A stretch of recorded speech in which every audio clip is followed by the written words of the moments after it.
नमस्कार, आप देख रहे हैं सी न्यूज भारत। मैं हूं आपके साथ ज्योति श्रीवास्तव। वक्त हो गया है बुलेटिन का। खबरों के इस बुलेटिन में हम बात करेंगे उन्नाव की, जहां हर्षोल्लास के साथ मनाया गया भगवान ढंगेश्वर भोलेनाथ का विवाह। आगे गौर करेंगे राजस्थान की, जहां खबर पर 3 वर्षों से फरार चल रहे 299 सीआरपीसी के आरोपी को पुलिस ने किया गिरफ्तार। और आगे जानेंगे शाहजहांपुर में कैसे थाना निगोही पुलिस को मिली बड़ी कामयाबी। इन तमाम खबरों को जानेंगे विस्तार से, तो आइए निगाह डालते हैं इस वक्त की बड़ी खबरों पे। खबर मुंगेर से है, जहां संग्रहालय सभागार में एक बैठक के दौरान जिला पदाधिकारी नवीन कुमार के द्वारा मुंगेर की नवनिर्वाचित मेयर कुमकुम देवी को पहचानने से इनकार कर दिया गया।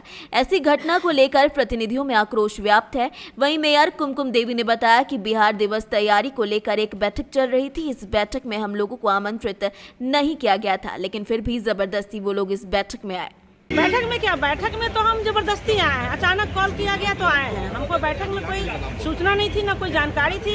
शायद अब यहाँ पता हो कि मेयर है कि नहीं है मुंगेर का, इस समझ में नहीं। जिलाधिकारी आपको पहचान नहीं पाए? अब नहीं पहचान पाए तो मेरा दुर्भाग्य है कि जिलाधिकारी हमको नहीं पहचानते हैं। नमस्कार। कुमकुम देवी जो चिल्ला रही है कि हम संग्रहालय गए और हमको डीएम साहब पहचानने से मना कर दिए, बिल्कुल सही किया। अब अधिकारी को भी पता चल गया कि ये चोरनी का सरदार है, सारे शहर के चोर का ही सरदार है, लुटेरा है। और बिना आमंत्रण का जैसे भोज नहीं खा लेते हैं, जो हम देखते हैं गांव में कोई लड़का बच्चा होता है ना, बिना आमंत्रणों के भोज खाए चल जाते हैं, उसी तरह ये भोज समझ लिया है। अभी भी बचपना पोछा लगाने वाला आदत है, ये है बिना आमंत्रण का जाइएगा। संग्रहालय अध्यक्ष वो अधिकारी है, आईएएस है, ईमानदार है, उनके पास जाइएगा तो पहचानेगा कहाँ से? आप बिना आमंत्रण के संग्रहालय चल जाइएगा, किसी को डिस्टर्ब कर दीजिएगा, और जो काम करने का अतिक्रमण हटाने के उससे पैसा लीजिएगा। जो अतिक्रमण जो जितना टाली वाला फल फ्रूट वाला जो बाज़ार में है, उससे ये पैसा लेती है। भाई तुम रहो। और सबको पता चल गया चोर का सरदार नहीं है। तो अधिकारी तो आज बड़े अधिकारी है, भगाए इसको। कल के दिन थाना से भी इसको बोलेगा भागो, कौन है भाई, नहीं पहचानते हैं। तो कुछ दिन ऐसा आएगा ना कि जनता भी बोलेगा भाई कौन है ये मेयर। और देखिए मेयर पद को इतना घटिया बना देगी ये 5 साल में, इतना घटिया बना देगी कि फिर कोई इलेक्शन में सोचेगा भाई मेयर आप बनेंगे नहीं। क्या मेयर को पदे कोई जो है ना 5 साल में निस्तनाबीद करने वाली है, एकदम सफाई वाला बना के छोड़ देगा। ये इसकी स्थिति होने वाली है। बिल्कुल बिना निमंत्रण का इसको बोलते रहे, बिना निमंत्रण का जाइएगा। वो अच्छा और ईमानदार ऑफिसर ऐसा ही करेगा, क्यों नहीं करेगा? आप उसका क्या कॉन्फ्रेंस कुछ बात हो रहा, कुछ मीटिंग हो रहा, आप चले गए, क्यों भाई? वो सब अधिकारी हैं, परमानेंट है, उसको सोच के चलना पड़ता है। आप तो 5 साल के लिए लूट लीजिए या कुछ कीजिएगा, आपको क्या फ़र्क पड़ेगा? आप तो 5 साल आए लूटने के लिए और हिंदू मुस्लिम करके मेयर बन गए, तो क्या अपने आपको बड़ा समझ रहे हैं क्या? ईमानदारी साहब नहीं बने, हिंदू मुस्लिम करके बने। मुस्लिम को बोले कि हम आपके लिए ये करेंगे, वोट दो। हिंदू को बोले कि मुस्लिम ने बनना चाहिए, वोट दो। तो आप हिंदू मुस्लिम करके बने हैं और शहर को अब पता चल गया कि आप किसी लायक नहीं हैं और इसमें आपको झेलना ही पड़ेगा। और आज तो अधिकारी के हैं, कल के नहीं, कोई भी आदमी, कोई थाना, एक छोटा कांस्टेबल भी आपको भगा देंगे। अपना नाम अपना? Ex army Pappu Kumar Pappu Yadav. मुंगेर से सी न्यूज संवाददाता अभिषेक कुमार की रिपोर्ट।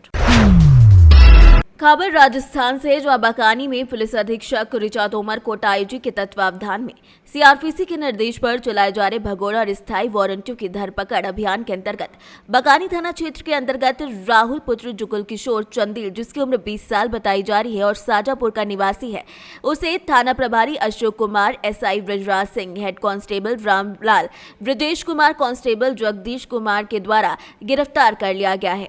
बता दें कि इस आरोपी पर 1000 का पुलिस ने इनाम भी रखा था। राजस्थान से सीनियर संवाददाता रमेश चंद्र शर्मा की रिपोर्ट। खबर शाहजहांपुर से सामने आई, जहां थाना निगोही पुलिस को एक बड़ी सफलता हाथ लगी है, जहां अवैध शस्त्र फैक्ट्री का खुलासा किया गया है और 2 शातिर अभियुक्तों को अवैध शस्त्र बनाते हुए गिरफ्तार किया गया है। भारी मात्रा में निर्मित, अर्धनिर्मित अवैध शस्त्र और शस्त्र बनाने को लेकर उपकरण और कारतूस भी बरामद किए गए हैं। सर, निगोही पुलिस ने सस्पेक्ट खुलासा किया है, कैसे सफलता प्राप्त हुई, क्या बरामद किया? कल रात को निगोही थाना क्षेत्र पुलिस और इंस्पेक्टर रवींद्र सिंह भ्रमण पर थे। उनको सूचना मिली कि ताल गांव में एक आवास में अवैध फैक्ट्री चल रही है।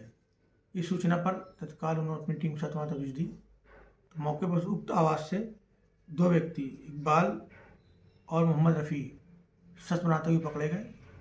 उस आवाज़ से इनको मौके पर 2 पौनिया बंदूक 12 बोर, 2 तमंचे 12 बोर, 1 अधबना तमंचा 315 बोर, 1 कटी बैरल का टुकड़ा, 1 अवैध चाकू, 18 जिंदा कारतूस 12 बोर के और 38 खोखा कारतूस 315 बोर के तथा शस्त्र बनाने के उपकरण प्राप्त हुए। दोनों अभियुक्तों को मौके से गिरफ्तार कर लिया गया। इस संबंध में अभियोग पंजीकृत है। दोनों अभियुक्तों का पूर्व में आपराधिक इतिहास रहा है। उनसे पूछताछ की गई सघन। जो अन्य नाम सामने आए हैं जिनको ये अपना उपकरण सप्लाई करते हैं, अवैध शस्त्र सप्लाई करते हैं, अन्य सामान जहाँ से लाते हैं, उस संबंध में सूचना एकत्र करके इनकी भी गिरफ्तारी की जाएगी। इस संबंध में विवेचना प्रचलित है। शाहजहांपुर से सीनियर संवाददाता महेश द्विवेदी की रिपोर्ट। खबर सोनभद्र से है, जहां दूसरे की जमीन पर आवास योजना लेने की शिकायत सामने आई है। चौपन गांव में भूमिहीन व्यक्ति के द्वारा किसी दूसरे की निजी जमीन का नंबर देकर प्रधानमंत्री आवास लिया गया है। विवादित जमीन पर प्रधानमंत्री आवास योजना हुआ पास। इसमें अधिकारियों की मिलीभगत और भ्रष्टाचार भी सामने आया है। सुकुमार जी, ये बताइए, आज एक मामले को लेकर आपने हम लोग को बुलाया है, मीडिया वालों को, क्या बताना चाह रहे हैं? जी, थोड़ा तेज आवाज में बताइएगा कैमरे के ये सामने। हमारा रजिस्टर्ड एग्रीमेंट है, कोर्ट द्वारा कराए हुए हैं। ये हमारा जबरिया जुडा से आवास पास कराकर बनवाया जा रहा है हमारी जमीन पे। किसका आवास पास कराकर बनाया जा रहा है? लक्ष्मी देवी का नाम से है, बनवा रही है। जमीन किसका है? जमीन लक्की चंद का है। लक्की चंद आपको एग्रीमेंट किए हैं? हमको एग्रीमेंट किए हैं। और वो जमीन वो कैसे बनवा रही हैं? वो उनको जानकारी नहीं है उस मामले को। हमको आपने संज्ञान किसी को कराया, अवगत कराया? अधिकारी को दिए हैं, एसपी साहब को दिए हैं। एसपी साहब कार्य को रोक दिया गया है कि कार्य चल रहा है? कार्य चल रहा है। तो अभी आप शासन और प्रशासन से क्या डिमांड करना चाहते हैं? जिलाधिकारी महोदय से यही चाहते हैं कि इनका निर्माण रोका जाए, जांच कराया जाए किस द्वारा इनका आवास पास किया गया है। कौन सा इलाका है ये? ये चौपन गाँव, कौन सा पानी टंकी। कौन सा टोला ही बोला जाता है? पानी टंकी। यहाँ का प्रधान? यहाँ प्रधान यादव जी हैं, नाम? दुर्गेश यादव। चलिए, बहुत बहुत धन्यवाद। और सोनभद्र से सीनियर संवाददाता कुमधर चौधरी की रिपोर्ट। खबर उन्नाव से है, जहां हर्षोल्लास के साथ भगवान ढंगेश्वर भोलेनाथ का विवाह संस्कार करवाया गया। उन्नाव जनपद के बीघापुर तहसील के अंतर्गत ग्राम पंचायत दुबेपुर में ढंगेश्वर महादेव का विवाह संस्कार कराया गया। दुबेपुर निवासी गिरीश शुक्ल के द्वारा अपने पूर्वजों की पुण्य स्मृति में मंदिर निर्माण कराकर भगवान भोलेनाथ की परिवार सहित विद्वान आचार्यों के द्वारा प्राण प्रतिष्ठा कराई गई। इस विवाह के शुभ अवसर पर भंडारे का आयोजन कर प्रसाद वितरित किया गया। इस कार्यक्रम में सभी क्षेत्रीय लोगों का अभूतपूर्व सहयोग रहा। उन्नाव से सीनियर संवाददाता देव त्रिपाठी की रिपोर्ट। आजमगढ़ पुलिस अधीक्षक अमरोहा कार्य के आदेश अनुसार बीती रात रौना पार पुलिस टीम चेकिंग अभियान चला रही थी। तभी मुखबिर द्वारा सूचना मिली थी, मुबारकपुर मुठभेड़ से भागा हुआ बदमाश आज मांगेपुर बंधा से होकर जियानपुर की तरफ जाने वाला है। मुखबिर की सूचना पर विश्वास करते हुए थानाध्यक्ष ने हमराहियों के साथ इंटर कॉलेज के सामने घेराबंदी कर दी। तभी बाइक सवार आते दिखा। पुलिस टीम ने रुकने का इशारा किया तो बाइक मुड़कर भागने के चक्कर में जमीन पर गिर गई। पुलिस टीम ने आत्मसमर्पण के लिए कहा तो पुलिस टीम पर फायर करने लगा। पुलिस टीम की जवाबी फायरिंग में बदमाश के पैर में गोली लगी, जिसकी पहचान 25,000 के इनामिया शहजादे उर्फ छेदी पुत्र इकबाल थाना जियनपुर के रूप में हुई। इसके पास से असलाह कारतूस बाइक बरामद हुई है। इलाज के लिए जिला अस्पताल रेफर किया गया है, जिसका खुलासा प्रेस कॉन्फ्रेंस में पुलिस अधीक्षक नगर शैलेंद्र लाल ने किया। रात में लगभग 2 बजे थाना रौनापाद क्षेत्र में बड़ीहा गांव के पास पुलिस व बदमाशों के बीच में मुठभेड़ हुई है, जिसमें अंतर जनपदीय गैंग का सदस्य शहजादे उर्फ छेदी, जो 25,000 का इनामी है, इसके दाहिने पैर में गोली लगी है। इस अपराधी पर 12 से अधिक मुकदमे कायम है व ये रौनापार व मुबारकपुर थाना क्षेत्र से वांछित चल रहा था। रौनापार में इसके ऊपर पशु चोरी का मुकदमा था व मुबारकपुर में 307 व गौवध निवारण अधिनियम के मुकदमे में ये वांछित चल रहा था। इन पूरे गैंग के ऊपर गैंगस्टर एक्ट की कार्रवाई करी जाएगी व इनके प्रॉपर्टी जब्तीकरण की कार्रवाई भी की जाएगी। आजमगढ़ से सीनियर संवाददाता सीबी भास्कर की रिपोर्ट। चोपना क्षेत्र के गोपीनाथपुर से 1 किलोमीटर दूर जंगलों के बीच सूर्या मट्ठा पहाड़ी पर बीते 1 हफ्ते से महाशिवरात्रि के उपलक्ष्य में बाबा भोलेनाथ के पूजा अर्चना के साथ मेले का आयोजन किया गया था। जिसमें सांस्कृतिक कार्यक्रमों से लेकर खेल कूद तथा बैल जोड़ी का आयोजन किया गया। समिति के अध्यक्ष श्री फगन सिंह मर्सकोले ने बताया कि 22 तारीख से लगातार चल रहे बैल जोड़ी दौड़ प्रतियोगिता का 24 फरवरी शुक्रवार को अंतिम व फाइनल मुकाबला रहा, जिसमें बैल जोड़ी दौड़ सामान्य में प्रथम स्थान परेश राम मर्सकोले, घुग्गी चोपना तथा द्वितीय स्थान पर राकेश मरकम हरजाना एवं तृतीय स्थान पर आशीष तुमराम सड़कवाड़ा आदि रहा। बैतूल से सीनू संवाददाता नित्यानंद राय की रिपोर्ट। छोटा उदेपुर जिले में स्पून होटल छोटा उदेपुर में गुजरात सरकार द्वारा संचालित सीईडी के आशीष शाह और कुजून फाउंडेशन के प्रमुख चिराग पटेल के सहयोग से जिले में 18 से 60 साल के कई सारे युवक युवतियों ने उद्योग सहकारिता के बारे में मार्गदर्शन दिया। आशीष शाह ने बताया कि आगामी समय में छोटा उदेपुर जिले के उद्योग साहसिकता को तालीम की आयोजन किया जाएगा। યુવાનો યુવતીઓને જણાવવાનું કે આગામી 15 દિવસની તાલીમનું આયોજન કરવા જઈ રહ્યા છીએ। આના રજિસ્ટ્રેશન બાબતે થોડી માહિતી હું આપી દઉં। રજિસ્ટ્રેશન કરવા માટે તમારે કુજુન ફાઉન્ડેશનના જે રિપ્રેઝેન્ટેટિવનો જે નંબર આપેલો છે એમને કોલ કરવાનો રહેશે। એમનું નામ, મોબાઈલ નંબર, એમની કાસ્ટની વિગત અને કેટલું ભણેલા છે અને આગળ કયો ધંધો રોજગાર કરવા માંગે છે એ વિગતો લખાવવાની રહેશે। ત્યારબાદ એમનું રજિસ્ટ્રેશન ફોર્મ ભરાવી અને થતી ફી, સંસ્થાના નિયમ પ્રમાણેની ફી જમા કરાવ્યા બાદ 15 દિવસની તાલીમમાં એ લોકો જોડાઈ શકશે। ઉદ્યોગ કરવા ઈચ્છતા યુવાનો અને યુવતીઓ આજે ઘણી બધી મોટી સંખ્યામાં હાજર રહ્યા હતા અને તેમને સીઈડીના આશીષ શાહ રિજનલ ઓફિસર અને કુજુન ફાઉન્ડેશનના ડાયરેક્ટર શ્રી ચિરાગ પટેલ દ્વારા સંપૂર્ણ માહિતી વિગતવાર આપવામાં આવી, જેથી ભવિષ્યમાં ધંધો રોજગાર કરવા ઈચ્છુક લોકો 15 દિવસના તાલીમી કાર્યક્રમમાં જોડાઈ શકે અને જે તે એરિયાનું, તાલુકાનું અને જિલ્લાનું ઉત્થાનમાં સહયોગ આપી શકે। નામ બોલજો સર। આશીષ શાહ, વડોદરા, સીઈડી। સેમિનાર યોજાવાનું હતું જે મોટા પાયા પર આપણે પબ્લિકમાં આપ્યું હતું એ પ્રમાણે આજે એક સેમિનાર યોજાયો, જેમાં આપણે કહ્યા પ્રમાણે સીડીમાંથી આશીષ શાહ સર, નમસ્કાર એજ્યુકેશન ટ્રસ્ટના રામન સર તથા કુજુન ફાઉન્ડેશને એક સેમિનારનું આયોજન મોટી સંખ્યામાં એમાં લોકોએ ભાગ લીધો હતો। 18 થી 55 વર્ષ સુધીના લોકોએ ભાગ લીધો હતો અને ખૂબ ઉત્સુકતા બતાવી હતી। આશીષ શાહ સાહેબે સીડી જે ફંક્શન કરે છે ગુજરાતમાં, જે અલગ અલગ એન્ટરપ્રેન્યોર ઊભા કરે છે, એ જ રીતે છોટાઉદેપુર જિલ્લા માટે પણ અમે તમારી સાથે કંઈક છીએ, તમે એક પહેલ કરો, અમે સાથે સાથે માર્ગદર્શન અને તમારો ધંધો બિલ્ડઅપ કરવા માટે અમે છીએ, અમે ટ્રેનિંગને આપીશું એવું આશ્વાસન આપ્યું હતું। રામન સરે ખૂબ મોટિવેશનલ સેમિનારને એ બધી વસ્તુમાં આપ્યું હતું અને કુજુન ફાઉન્ડેશનને સીડી આગળ પણ એક ટ્રેનિંગની આયોજન કરી રહ્યું છે, જેમાં પણ અમને એવું આશાઓ છે કે મોટી સંખ્યામાં એમાં તાલીમાર્થીઓ જોડાય અને એક નવી પહેલ આપણા છોટાઉદેપુર જિલ્લામાં ये है। गुजरात से सीनू संवाददाता गुलाब राठवा की रिपोर्ट। खबर मध्य प्रदेश के रीवा जिले से है, जहां पर प्रदेश के अधिकारियों एवं कर्मचारियों की न्यायोचित मांगों के संबंध में निर्णय हेतु मुख्यमंत्री के नाम डिप्टी कलेक्टर को मध्य प्रदेश राज्य कर्मचारी संघ रीवा इकाई द्वारा 23 सूत्री मांगों को लेकर ज्ञापन सौंपा गया है। आइए सुनाते हैं कि इस दौरान मध्य प्रदेश राज्य कर्मचारी संघ के पदाधिकारियों एवं डिप्टी कलेक्टर ने क्या कुछ कहा। आज आप लोगों ने ज्ञापन सौंपा है, किन मांगों को लेकर ज्ञापन था आपका? आज मध्य प्रदेश राज्य कर्मचारी संघ का ज्ञापन है, इसमें से 35 सूत्री आपने जो मांगे हैं हर विभाग कर्मचारियों को, उनको लेकर के हम लोग कलेक्ट्रेट आए हुए हैं। जो डिप्टी कलेक्टर महोदय को हम लोगों ने ज्ञापन दिया हुआ है, इसमें से हर विभागों की मांगे हैं। एक अपने शिक्षा विभाग की अहम मांग है, जिसमें से जो अपने विभाग के कर्मचारी हैं इनकी वरिष्ठता को 0 कर दिया गया।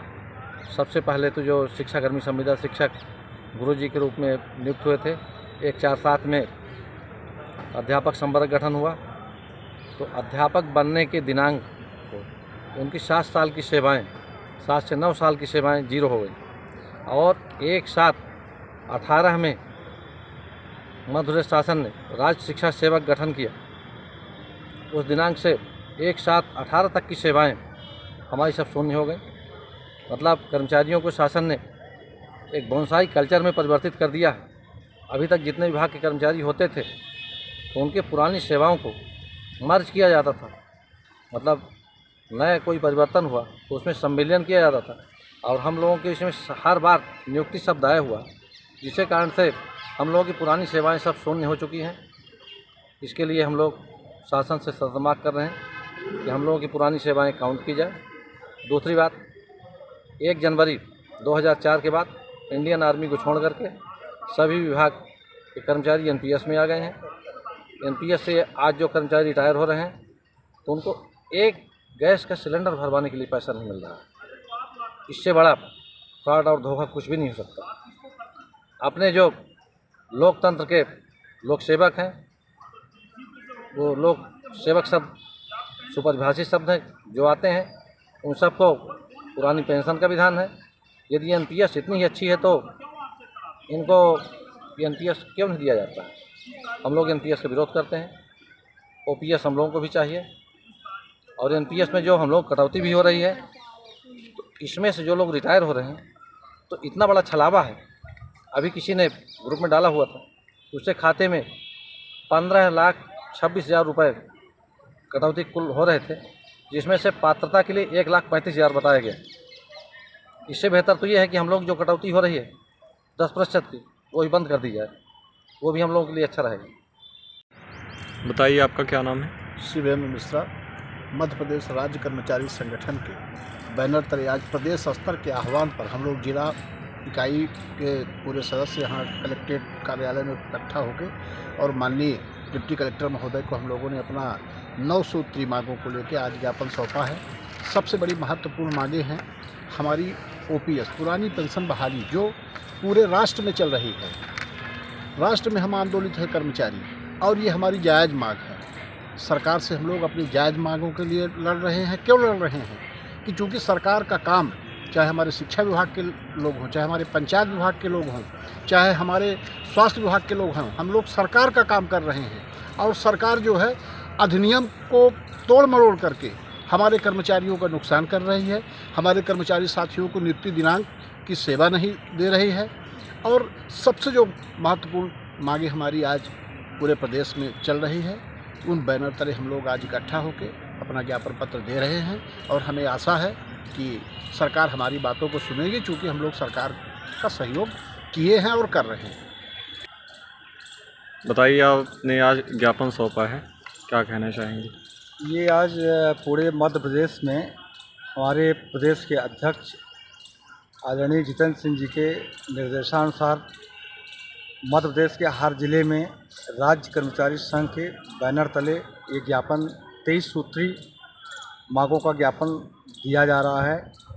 माननीय मुख्यमंत्री मुख्य सचिव के नाम से कलेक्टर साहब के माध्यम से यह पूरी आशा और उम्मीद के साथ ज्ञापन हम लोग दे रहे हैं कि निश्चित तौर से जो 23 सूत्री मांगें हैं, इन पर सरकार त्वरित विचार करेगी और निश्चित तौर से निराकरण भी होगा। इस उम्मीद के साथ हम लोग समय समय पर सरकार को ज्ञापन के माध्यम से अवगत करा रहे हैं, ताकि 2023 में चुनाव भी आने वाला है और भारतीय जनता पार्टी की सरकार जो है वो कर्मचारी हितैषी सरकार कहलाती है। सदैव कर्मचारियों के हित पर उन्होंने निर्णय लिया है।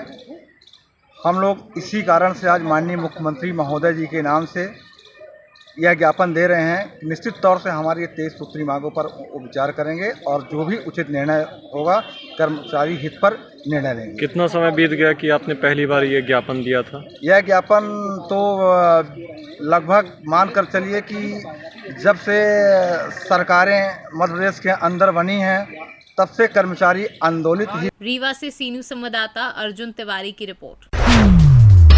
सिंगरौली जिले के प्रभारी मंत्री बृजेंद्र प्रताप सिंह, मंत्री मध्य प्रदेश शासन खनिज साधन एवं श्रम विभाग ने कहा कि मुख्यमंत्री शिवराज सिंह चौहान के नेतृत्व में प्रदेश के विकास यात्राओं का दौर जारी है। इस दौरान विकास कार्यों का भूमि पूजन और लोकार्पण भी किया जा रहा है। साथ ही पात्र हितग्राहियों को हितलाभ वितरित किए जा रहे हैं। प्रभारी मंत्री ने कहा कि पूरे प्रदेश में संचालित विकास यात्रा नए आयाम स्थापित करने का काम कर रही है। जिस प्रकार से मुख्यमंत्री जनसेवा अभियान को जनता में अपना पूर्ण स्वरूप और साथ प्रदान किया, ठीक उसी रूप में विकास यात्रा के माध्यम से उनके बीच विकास यात्रा का ये रूप सार्थक और सिद्ध होता नजर आ रहा है। साथ ही इस दौरान ग्राम पंचायत में स्वीकृत 5 करोड़ 10 लाख के निर्माण कार्यों लोकार्पण तथा 17 लाख के निर्माण कार्यों का विधि विधान से भूमि पूजन किया गया। प्रभारी मंत्री द्वारा 508 स्वयं सहायता समूह को 1 करोड़ 1,60,000 रुपए का स्वीकृत चेक भी प्रदान किया गया। सिंगरौली से सीनू संवाददाता ओम प्रकाश शाह की रिपोर्ट। फिलहाल इस बुलेटिन में बस इतना ही। देश दुनिया की बाकी खबरों के लिए आप देखते रहिए सी न्यूज़ भारत।